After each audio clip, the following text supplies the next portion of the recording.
Thank you, Gaherlik. And I don't think there's been a cabinet reshuffle or anything. I don't think you are actually the Minister for Transport. But Minister, thank you for coming to the House. It was billed as the Minister for Transport.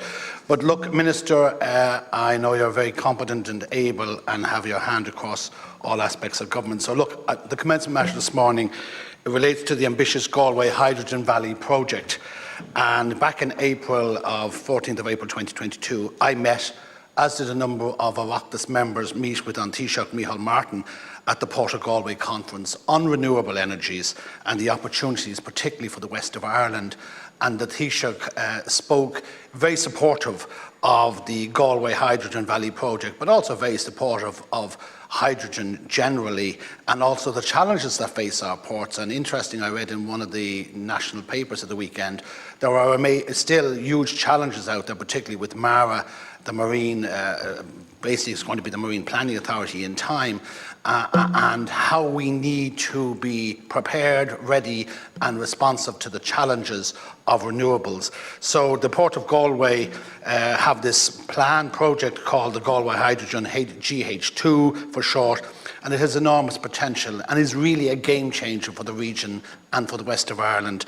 And I support it, and I commend the Port of Galway for their ambitious plans for the first Hydrogen Valley.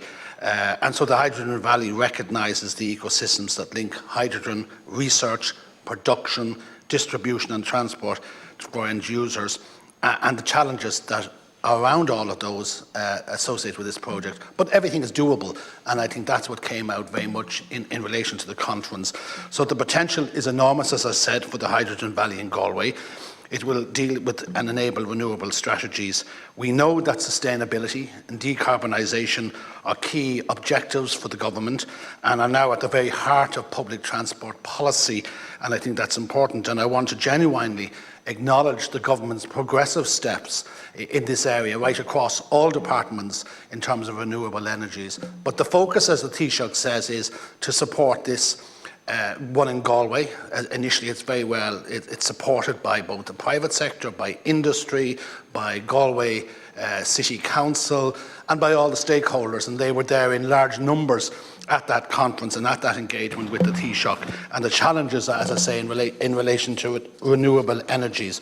So it's clear there's a future for sustainable growth. There's clearly an exciting project, and I want finally to pay tribute to, as I say, the Port of Galway, its board, its city councillors and the stakeholders who are really committed to this Hydrogen Valley plan for Galway. I think, Minister, I've said enough about it. I think, if anything, when I left the West for that few days and visited a number of sites, clearly, you know, the West is indeed energised, and yes, indeed, the West is awake. And I think this is a wonderful project, and I'd like to hear what plans and energy and focus the Department of Transport is giving to this very important project. Thank you. Gormagat Hanador, and you're right to be excited and interested and encouraged by what they're doing in Galway. I think it's really positive. As you rightly note, sustainability and the need to decarbonise lie at the heart of transport policy, as set out in commitments under the Programme for Government, the National Development Plan and the Whole of Government Climate Action Plan, and in key strategies such as the National Sustainable Mobility Policy. Against the backdrop of a shift away from fossil fuels and towards clean and green energy sources and fuels, renewable hydrogen has rightly been identified as one of several technologies with potential to decarbonise hard-to-abate transport sectors. These include long-haul road transport and the maritime and aviation sectors. The Minister for Transport, Eamon Ryan, apologises that he can't be here this morning, but he has a strong understanding of the potential role for renewable hydrogen as part of that wider energy transition. The Minister has also a keen awareness of the need to identify the best investment and policy landscapes within which renewable hydrogen might be deployed to support transport decarbonisation objectives. This requirement, supported by strong evidence and data and industry insights, is particularly important, as while the Government's political commitment is clear, the policy framework to implement and support the delivery of green hydrogen in Ireland is in the early stages of development. In this context, a hydrogen strategy is being developed as a key priority within the National Energy Security Framework by the Department. The strategy will outline the pathways towards the production of green hydrogen and its use in Ireland's energy mix. The consultation for the strategy is underway at the moment, and it will be considered on a cross-government basis before being finalised this year. Pending the publication of the planned National Hydrogen Strategy, the Department of Transport has put in place a range of initiatives and measures to support potential early movers in hydrogen mobility. These include grant support for the purchase of heavy-duty hydrogen fuel cell electric vehicles, and we've seen some of them already in action. An accelerated capital allowance tax incentive for purchasers of hydrogen vehicles and associated refuelling equipment. Hydrogen bus technology trials on suburban public service obligation routes in Dublin and Cork, including to my own constituency, and a proposal that from 2023 green hydrogen should receive quadruple credits certificates that could be offset against the national obligation on the supply of renewable fuels for transport, with the potential to create a market value of benefit to suppliers of green hydrogen for use in transport. So, building on these initiatives, the Department of Transport engages with many industry stakeholders in an advisory capacity concerning policy on the development of green hydrogen as a future renewable energy for the transport sector. The GH2 consortium the Centre mentions is among these groups, and the Department has engaged with the consortium since 2021.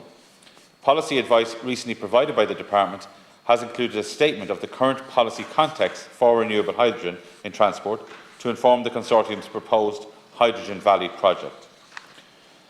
In line with the Programme for Government's commitments to ensure that Ireland is at the cutting edge of scientific and technological innovation, the Minister for Transport has also identified renewable hydrogen for transport as a key element of his Department's climate research programme.